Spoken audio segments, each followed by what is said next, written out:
Alright, the finance minister has indeed decided to wean off the steroids and take some tough measures. The bold move first came in the form of a hike in excise duty and also service tax from the present 10 to 12%. A move that will help the government rake in revenues of about 45,000 crore rupees.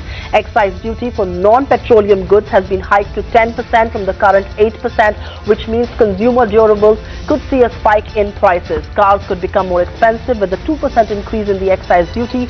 Large cars will now attract a 24% excise duty in all. For those cars that had a mixed duty of 22% along with a fixed component, the budget proposes an ad valorem rate of 27% excise duty. Remember, excise duty on branded ready-made garments has also gone up to 12%. Cigarettes will be expensive as well, as the finance minister added a 10% ad valorem component to the smoking stick, while custom duty on gold has gone up and in fact has doubled to 4%. The duty on refined gold has also doubled to 3%. Industry obviously isn't excited with a hike in excise duty.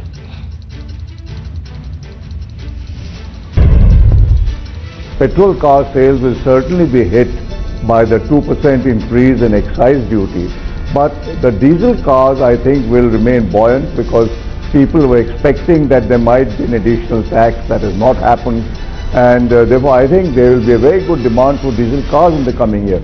So overall the balance will probably tilt in favor of growth of the automobile industry. Maybe not a double-digit growth, but close to a double-digit growth. The negative to my mind was the excise duty hike, because that's going to create inflation. In an inflationary situation will mean that RBI will be slower on repo rate reduction, which to my mind will be negative for GDP growth. I think the excise duty hike also will be to a certain extent negative for GDP growth. The big shocker of the